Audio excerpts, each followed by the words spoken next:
The idea for the community or the connection started with 4, 5, 6 seminarians at Evangelical Theological Seminary. There was a little bit of grief about, we're all going to appointments and stuff and how we're going to stay together. There were some people in the group who felt very strongly that we needed some sort of covenant, that we needed to be more intentional about what we were doing. And we would like to have a group that would be supportive of one another. And the covenant really strengthens that.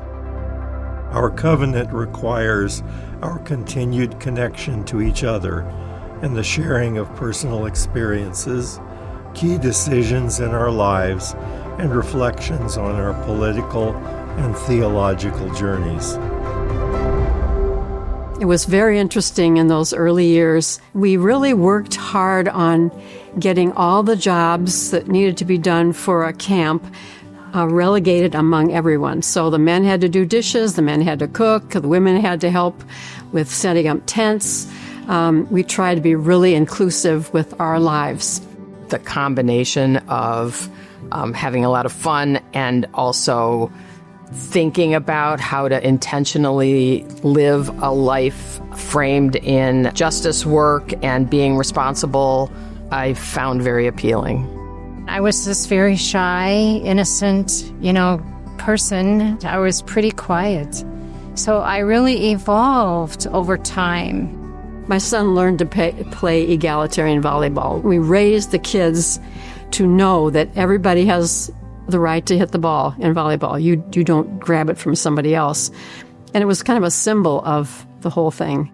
I have no memories of not coming to Sisbro's. It was such an integral part of my formation as a human being. To me, Sisbro's felt like my church home because it was solid and my forever family in a way. There are 9 proposals.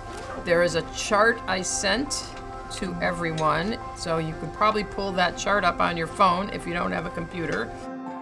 The idea was to bring 1% of your income every 6 months, and then we'll give it all away. So now, 50 years later, we're still gathering in the summertime. We now do 2% of our income, and we pool that money, and then we have a whole order and a discussion about where to give the money to. A member of the group said, I think we should consider funding this again. We have funded them twice, so, it's an issue of whether you want to fund them again. We bring proposals, individuals bring proposals for organizations or issues that they think we should be supporting. We discuss them, we think about them, we prioritize them, and we decide how to use our money.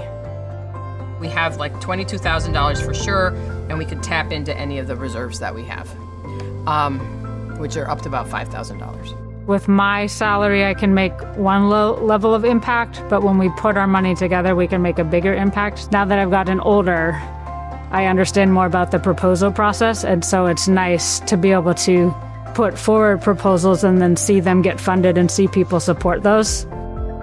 I proposed Organized Communities Against Deportation.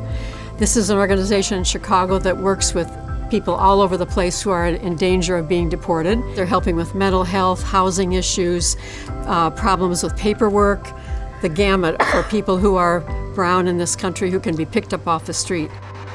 We went on a mission trip to Cuba. I decided that I was going to speak Spanish. I have utilized that Spanish that I know now to be a support to Latino families who are coming in. And so Spanish for me was a tool that helped me be able to help people that needed help.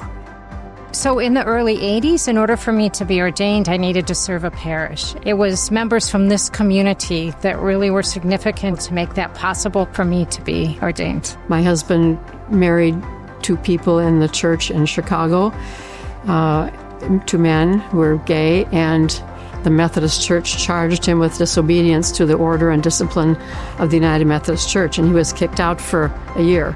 But Sisbro's has held us all in that time and supported us through it. Sisbro Folx has helped me be more intentional about a lot of the things I care about, to be accountable to other people for how I live my values and my commitments. We're all getting older. Although, there are three-generation families. It's for the younger people to decide. It's not for me.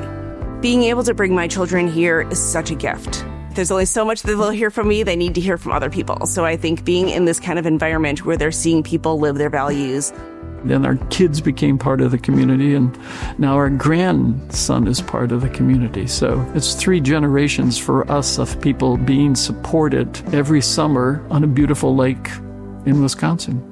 I'm in sync with the group, and it's been a support for 50 years. There's both the justice piece about this community, but there also is the piece of just compassion and caring for our lives, no matter what kind of traumas we're going through. The relationships that we have over the years, we've been together well enough that we sort of know each other's quirks. I would hope that by seeing this video, other people might be encouraged or begin to take steps or put their toe in the water in order to be able to also do similar kinds of covenants or covenant communities. Finding a community of like-minded people gives me the energy to go out in the world. It's like being the wind at your back, the support that you need, the fire at your feet.